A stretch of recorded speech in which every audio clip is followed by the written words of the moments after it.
y'all hear me? Yes. Okay. I sing a little bit, so I'm used to projecting my voice, so I'm hoping that you all will hear me pretty well this evening. And just to give you a little background about who I am and where I come from, my name is Erica Houston, born and raised in the city of New Orleans, down in, I could say partly the 6th Ward, because my grandmother lived in the Lafitte Project. I went to St. Peter Claver School, but we lived in the 8th Ward, which was kind of St. Rock's area, that area of the city. So that's where I grew up, kind of both in those areas. I went to St. Peter Claver School, then on to Cabrini High School. After that, thank you. One of my classmates, Julie Vogersont, right here. We went to high school together. It's good to see you. And then after that, I went on to Delgado, got my associate's degree, and fortunately after that, I was hired at Xavier University. So after that, I was like, okay, this is a good move. I can work and get my education. Pretty cool. So I went on and got my bachelor's degree from Xavier University. And of course, in that process, though, I met my wonderful husband. He also was in school at Xavier University, coming from St. Louis, Missouri. So we met kind of between St. Peter Claver Church and Xavier University, which was fortunate. And then, of course, I had 2 beautiful children, Kyle and Kayla. My son just turned 26. He lives in Houston, and Kayla, she will soon be 21. Hey, Kayla. And just recently, I received my master's degree in counseling from Xavier University. So I've been a student and a worker at Xavier for 29 years. Wow. And when I tell the students that, they're like, oh my God. Which is good because they wonder, like, how old were you when you started working here? So it was very good. But in all of that, the theme of tonight and the topic of our discussion is living in faith. And basically, living in faith, to me, is just living your life. Living your daily life in the way that God would want you to live your life. He gave us those 10 commandments as a conduct, a rule in which we should live our lives. And when you think about the 10 commandments, it's a map. If you never read the Bible, at least most of us have learned the 10 commandments. In CCD, catechism, those things growing up, we know the 10 commandments. And that's basically our rules in living our faith.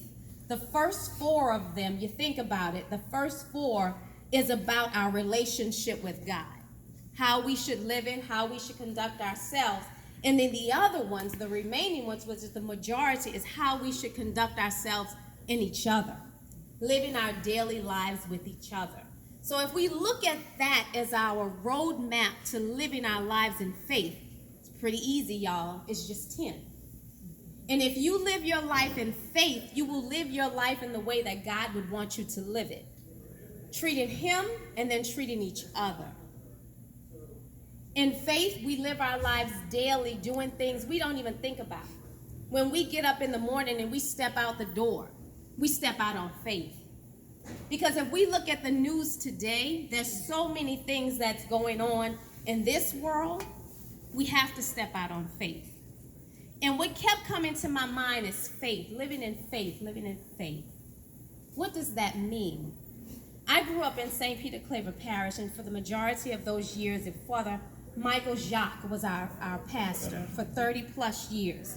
And he would always say, fear is the greatest enemy of faith. And if we live in fear, then you should have no faith. Don't say you have faith. So I grew up with that.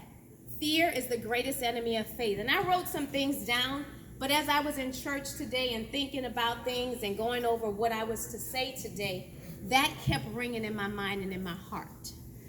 If we live in fear, then we don't have faith.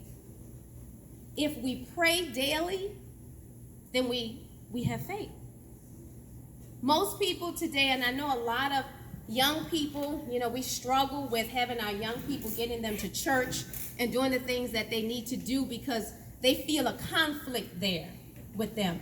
But I do believe, especially in our public schools, if they brought back prayer in our public schools, there would be a very big change in what is going on with our children today. First of all, the fear would be removed, which would take away the bullying and some of the things that's going on, because they're reacting only by what they feel they need to do, because the faith isn't there. If the faith was taught and brought into them when they were little and growing up, they wouldn't need to have to feel that they need the weapons and to retaliate in the way that they do. So faith is a great component of who we are and how we should live, you all. I live daily by it, raising my kids on faith. My son left here. I tell you, for those who have children who have gone off to college, that's a scary thing. I mean, you think you're raising your child. Well, I feel that I'm raising my children in the right way. But when they decide that they want to leave home and go someplace else, you're sending your children out and hoping that what you have taught them will stay with them.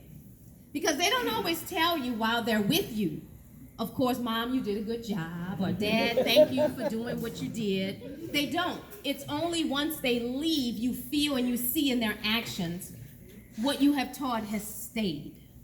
So sending him out was an action of faith. Didn't know he was, of course he did his thing here and it didn't work out so well, and he decided, I think I need to leave. Okay, it took a lot. We left him, we cried. I was surprised he cried. But we did. But through that faith and prayer, God told me that he was going to be all right. And I had to trust in that. And an important part of faith is trusting and believing what we pray in and pray for will be okay.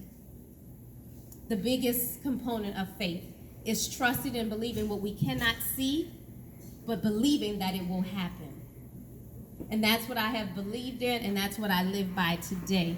So all I can say is just keep praying, keep believing, because we don't know. We don't know from day to day if what we pray for will ever happen or will be, but keep on praying. Because when you least expect it, that prayer will be answered. And that's only in faith that we continue to do what we do. Thank you. Thank you.